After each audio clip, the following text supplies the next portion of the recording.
Whoa, oh my gosh, Disney, it's the happiest place on earth. Is that Mickey Mouse? Is that all the rides? Is that a shit ton of fucking people? Bro, why do I have to wait 2 hours minimum for everything? But it's okay, because I'm at Disney, and I'm so happy to be at Disney because it's so awesome to be here. That's what everyone thinks, is that Disney is just so awesome. Oh boy, are you wrong. Because this place fucking sucks! There has been so many drastic changes to Disney within the last few years, a lot of them being very negative changes. Okay, I just realized that I forgot to make this clear while editing. So when I talk about Disney in this video, I'm strictly just talking about Disney World in Orlando and not Disneyland in California, mainly because Disney World in Orlando is the one that everyone goes to anyways. Like whenever you hear someone saying, "We're going to Disney," 90% of the time they're always talking about the Orlando location. But in order to get to that, we need to actually get to Disney first. We need to get to the property. This very much depends on where you're starting from. For me, it's very easy because I can get to Disney between like 30 and 40 minutes depending on traffic. But for everyone else, depending on where you are, you're gonna have to deal with very different things. If you're starting up in Georgia or Tennessee or Kentucky or just anywhere around this area, you're gonna have to deal with I-75. But if you're coming over from South Carolina, North Carolina, or just anywhere up in this area, then you're gonna have to deal with I-95. And both of which have very different experiences. Because actually getting to Disney is a fucking nightmare. Oh my gosh. Since there's a higher population of people that live on this side, let's start with I-95. Now, I-95 is an entirely separate beast in and of itself. I've already made a whole separate video just on that highway alone. The amount of atrocities you'd witness really just depends on where you're starting from. Like if you're starting from down here, then it's not gonna really be too bad. It'll be all right. But if you're starting from New York area, I'm so sorry. But let's say you get past that. Now, we enter Florida. And immediately right away, you'll notice that, oh no, you have to deal with Jacksonville. Now, getting through Jacksonville is entirely luck-based. As long as nobody causes an accident, then you should be just fine. Just go right on through. But if there's an accident, then, oh man.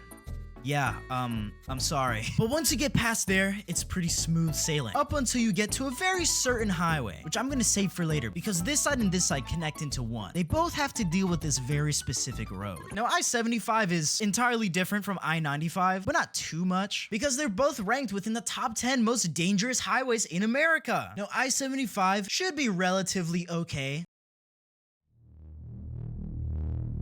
up until you hit Ocala area. Now, if there's an accident, and I'm so sorry guys, you gotta deal with like a good hour delay because some old lady felt that she wasn't getting enough attention in retirement, so she decided to inconvenience everyone else. But once you get past that, you get two options here. Either you take the Florida Turnpike, which is gonna be extra money because it's tolled, or you could continue on down all the way up until Tampa, to which I-75 in Tampa is an entirely different beast in and of itself. But speaking of people and traffic and possible lawsuits, I gotta make some money real quick. But do you want some free money too? All right, then listen closely because you may be entitled to some compensation of over $1,000. So basically, recently a jury ordered Meta and YouTube to pay millions for their role in designing and promoting addictive platforms. They knew their apps could contribute to anxiety, depression, and body image issues, but did not share those risks while prioritizing profits. The recent historical verdict underscores the consequences of those decisions. If you or your child spent years growing up on social media and experienced serious mental health struggles, you should hear this. Morgan & Morgan is stepping up to hold these platforms accountable. You could use the link in my description or scan the QR code to take a short quiz to see if you qualify for a case. It's completely free and you may be entitled to a potential recovery of over $1,000. All right, let's get back to the video now. Let's say you navigate through the entire mess that is Tampa traffic, depending on the time you're going. If you get unlucky and you happen to be going through there during rush hour or morning rush hour, then yeah, have fun. But if you're going in at any other time, then it should actually be okay. It shouldn't really be too much of an issue. Now, the Florida Turnpike route, as long as you're not going through during the morning, then you should be fine. But if you are trying to go through during the morning to get to Disney right on time, right before all the people come in through, then I'm sorry, you should have left earlier because now you're stuck in Florida Turnpike traffic because some fucking idiot decided, you know what, guys, I'm gonna crash now. It's that time. It's that time of the year. There's not enough car accidents. I need to, hold on, we gotta up the numbers. But then all of these highways culminate onto one. They all combine and go onto one very specific road. Because once you get past everything else, that was just the trial. That was the easy part. Now you gotta deal with the final boss, and that being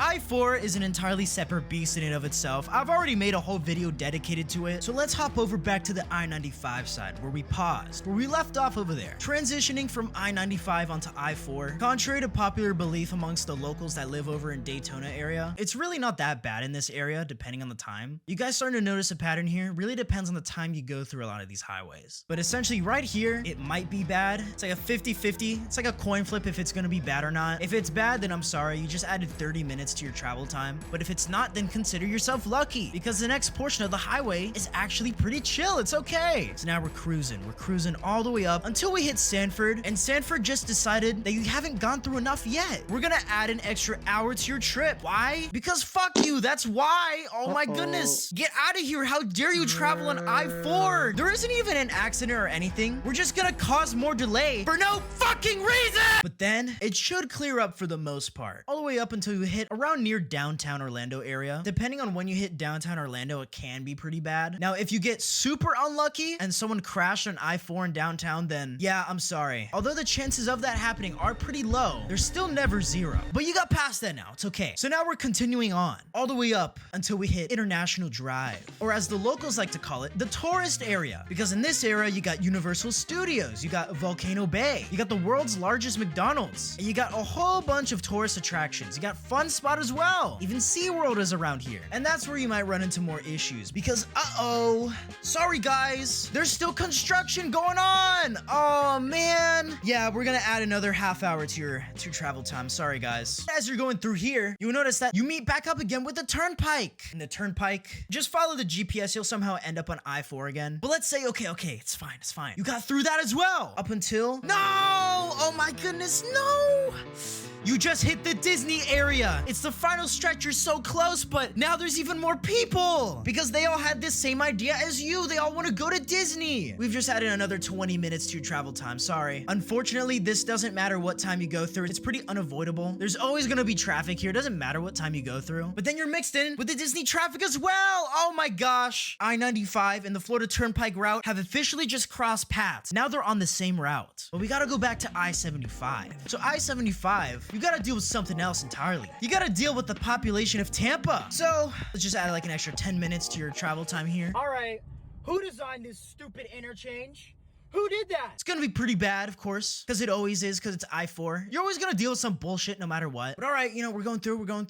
All right, we made it. So now it's not so bad during this area. Pretty good. It's pretty smooth sailing for the next 20, 30 miles, all the way up until you hit Champions Gate. And Champions Gate is an absolute fucking shit show for no reason. It just is. I don't know why. That area is just so terrible. Like, Champions Gate isn't even a city. It's not even a town. No, nothing. It's just a place. It just exists. It's just this giant gate, and then it just causes traffic for no reason because people just see it. It's like they say, it's like, ooh, Champions Gate, yes! We all must pay attention to the gate instead of the road. Now, if you're traveling on the other side, it's entirely, oh man, it's worse. It's worse on the other side of the road. I'm so sorry. I'm so sorry if you live in Champions Gate area. Yeah, I can only imagine. But now, it's okay. Because now we finally made it. You've taken all the highways. You've made it to Disney property. And for that, you've been rewarded. Yay! Look at that. Welcome to Disney. It's the sign right there. There it is. You've made it. You're officially here. You've made it to Disney. However, that doesn't mean your struggles are over. In fact, they're far from over. Because now you gotta deal with all the other tourists going around. Uh-oh, someone missed their exit. They made a wrong turn. Now they're trying to impede traffic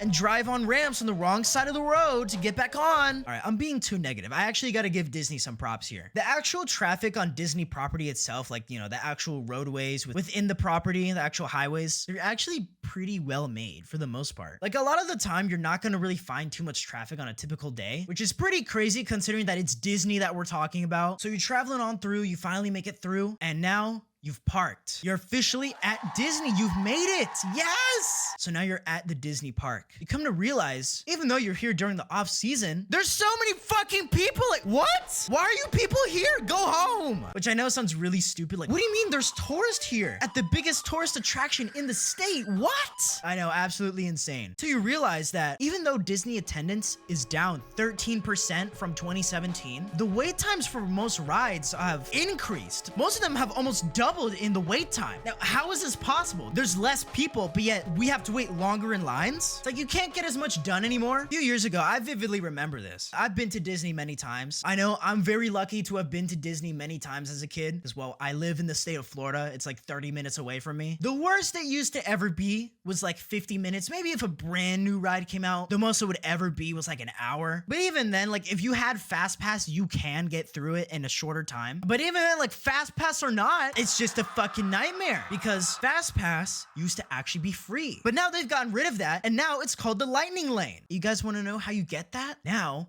you have to fucking pay for it! Let's say, okay, you don't want to pay for that, so, you suck it up, you wait in the lines, till you realize the whole day has gone by. You have been at Disney for about 10 hours. You've only gone on like 5 rides. Whereas 10 years prior, you could have visited every single ride in the park and stayed to witness the fireworks at the end and still be able to leave the park in a nice, timely manner. Nowadays, that exact same trip, you might be able to get on 5 rides, and then you're probably gonna have to skip out on the fireworks because if you stay to see the fireworks, you're gonna be caught in the rush hour traffic of the park closing, and it's gonna take you double, if not triple the time to get out. Well, why has this happened? Well, Disney has actively made their parks worse. Not only is it way more expensive now, I mean, that's to be expected, it's Disney. Everyone knows Disney is not cheap, but they've gotten rid of so many other things that people could have done. Like they used to have these hunts around where you could go around solving this mystery that they would have for you, and they had more stuff to do outside of the rides. But for whatever reason, they just got rid of that. So saying that Disney's the happiest place on earth now is pretty much just false advertisement. It might as well be named to the hottest place on earth because of how fucking terrible the weather is. Oh my gosh, especially within the last few years, Florida has been getting consistently hotter and hotter. The temperatures keep on rising. 2023 and 2024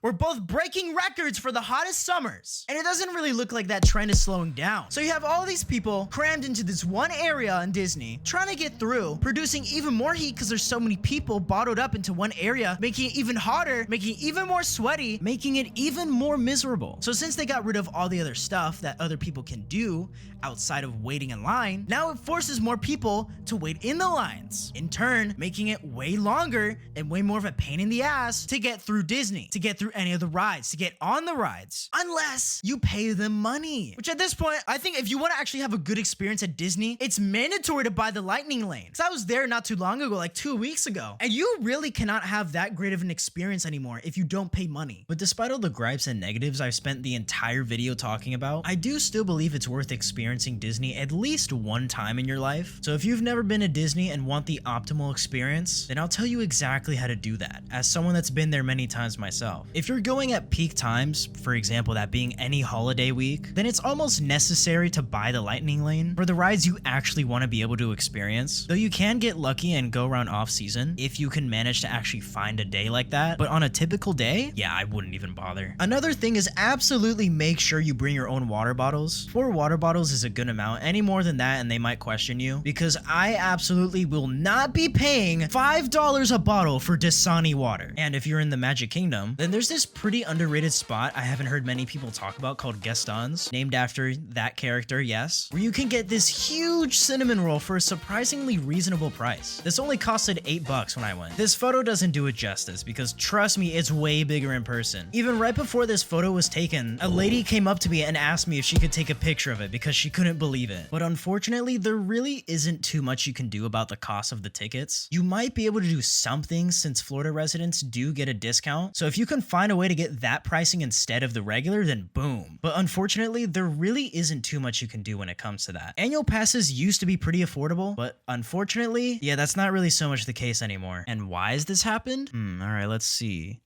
Oh, it's another case of corporate greed. So yeah, not only has getting to Disney gotten a lot worse because of the general population of Florida skyrocketing within the last 10 years, it almost feels like it's doubled. So there's more traffic on the roads to get there. And along with actually being there, Disney has jacked up the prices. They've made the overall customer experience worse. They've even gotten rid of some of the main transportation to get people around there. And while they were building all of these new resorts, they neglected to pour the same investment into the infrastructure required to move these people around. The bus loops are congested and some resorts are now combined into one bus route instead of getting their own unique route. If you're paying the insane premium to stay at the Grand Floridian, you're now sharing a bus with the Polynesian, plus the new 268-room DVC tower. So yes, Disney isn't as great as it used to be. Dare I say, it actually kind of sucks to go to Disney now. Okay, really quick update on the Patreon situation. Every video, it gets progressively more difficult to fit all the free members onto one screen, but I'm still managing for now. Oh, and don't think I forgot about you YouTube members. I see you guys too. And for the Money Mog tier, I mentioned that your names would be bigger and I wasn't kidding. In fact, they were so large that we are still zooming out to fit them on screen. That's right, it's not just a black screen, no, we are zooming out to fit their names on here. And just a continued thank you to everyone supporting the channel.